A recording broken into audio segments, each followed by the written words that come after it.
Guys, आज एक और वीडियोस के साथ tense future perfect continuous tense. Before this, welcome to Noto knowledge in दोरियाल इंग्लिश क्लासेस। ओके, तो आज है future perfect continuous tense. This is last tense का। तो भविष्यत पूर्ण अपूर्ण काल। तो भविष्यत पूर्ण अपूर्ण काल के बारे में मैं आपको ये पढ़ा चुका हूँ पहले। ये देखेंगे अगर इससे पिछले वीडियोज़ में फ्यूचर परफेक्ट टेंस में मैं आपको डेफिनेशन बता चुका हूँ कि इस काल में किसी कार्य का भूतकाल के निश्चित या अनिश्चित समय से शुरू होकर भविष्य में कार्य का जारी रहना पाया जाता है। पढ़ा चुका हूँ। आइडेंटिटी बता चुका हूँ। मुख्य क्रिया के अंत में रहा होगा, रही होगी, रहे होंगे। ठीक है, और समय दिया होता है, काम कब शुरू हुआ। और जनरल रूल होगा, यदि सब्जेक्ट आए हुए होंगे यानी फर्स्ट पर्सन होगा तो shall have been, he she it they noun यानी थर्ड पर्सन होगा तो विल हैव बीन, और यू सेकंड पर्सन होगा तो will have been. Main verb की first form plus ING. Okay, तो इस प्रकार रूल नंबर 1 हो चुका था। अफर्मेटिव सेंटेंस हमने कैसे बनाए थे? सबसे पहले subject plus H P, M B first plus ING plus object plus time since verb. जैसे they will have been waiting for you since Monday, वे सोमवार से आपका इंतजार कर रहे होंगे। देखो, कर रहे होंगे यदि सीधा ऐसा होता है कि वे तुम्हारा इंतजार कर रहे होंगे, तब दे विल भी आता, तब ये फ्यूचर कॉन्ट्रेक्शन बन जाता। लेकिन समय दे रखा है तो will have been waiting for अनिश्चित समय, for you since Monday, since निश्चित है। ठीक है, इस प्रकार इस सारे सेंटेंस मैं आपको बता चुका हूँ। तो चलिए आज rule number 2 future perfect contractions का नेगेटिव सेंटेंस, नकारात्मक वाक्य जिसका समय एफर्मेटिव आ गया तो नेगेटिव कोई दिक्कत नहीं है। ठीक है, formula subject plus will oblique shall plus not plus have been, यानी will not have been, shall not have been. Will और सेल के बाद नोट लगा देना, बस दैट्स ऑल, बाकी सब वही है। मेन वर्ब की first form plus ING plus object plus time since for.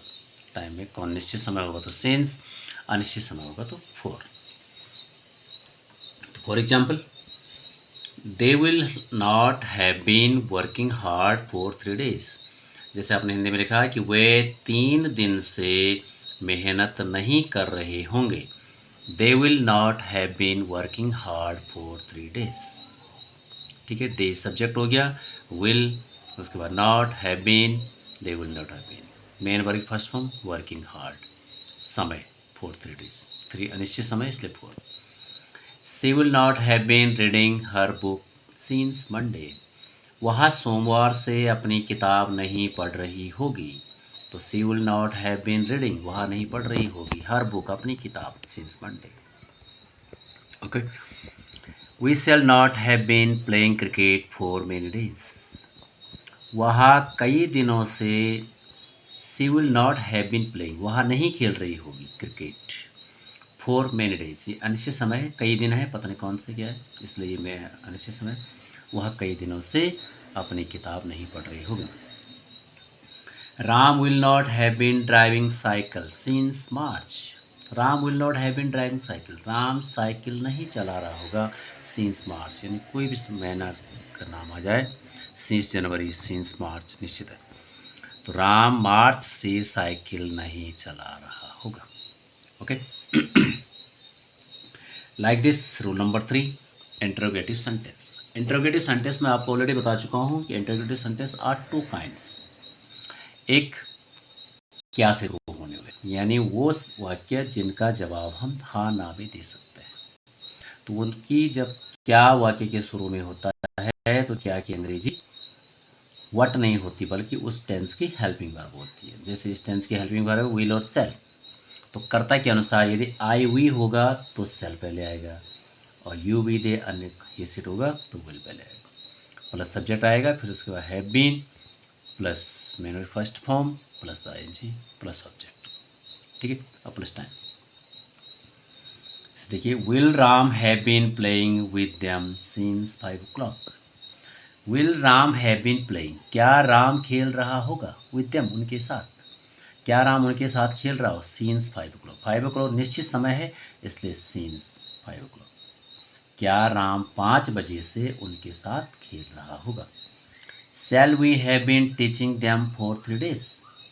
देखो, shall we have been teaching them, क्या हम उन्हें पढ़ा रहे होंगे फॉर 3 days। क्या हम उन्हें 3 दिनों से पढ़ा रहे होंगे? ठीक। Will she have been working hard for many days, क्या वह कई दिनों से मेहनत कर रही होगी? विल दे हैव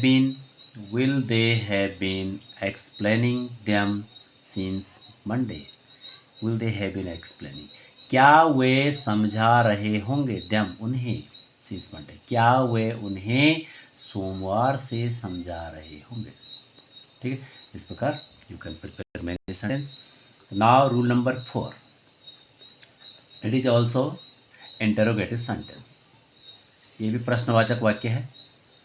और ये मैंने आपको जब क्यू डब्ल्यू हिंदी वाक्यों के बीच में, वहाँ क्यू डब्ल्यू क्या था, केवल क्या वाक्य के शुरू में था, तो क्या की अंग्रेजी विल सेल होगी। और यहाँ जो भी क्यू डब्ल्यू होगा, क्यों, कब, कहाँ, कैसे, उसकी अंग्रेजी सबसे पहले आएगी, आप फॉर्मूले में देख सकते हैं। सबसे पहले क्यू डब्ल्यू, उसके बाद विल सेल, उसके बाद subject plus have been plus M B first ING object plus time. Okay, हाँ, for example, with whom will they have been playing, with whom have they been playing since Monday, with whom is किसके साथ, will they have been playing, वे किसके साथ खेल रहे होंगे since Monday, वे सोमवार से किसके साथ खेल रहे होंगे, तो किसके साथ सबसे पहले क्यू डब्ल्यू रखा। which book, कौन सी किताब, ये क्यू डब्ल्यू है। which book will she have been reading for a week, वह एक सप्ताह से कौन सी किताब पढ़ रही होगी, यहाँ पर क्यू डब्ल्यू है which book, उसके बाद विल, उसके बाद सब्जेक्ट हैव बीन, मेन और फर्स्ट फॉर्म एंड टाइम, वह एक सप्ताह से कौन सी किताब पढ़ रही होगी। What will they have been doing for 3 days, वे 3 दिन से क्या कर रहे होंगे, तो व्हाट विल, क्या यहाँ पर बीच में आया, इसलिए क्या की अंग्रेजी व्हाट आया, ये शुरू में होता तब नहीं आता। What will they have been doing for 3 days, वे 3 दिन से क्या कर रहे हैं। Okay, like this you can prepare many kinds of sentence.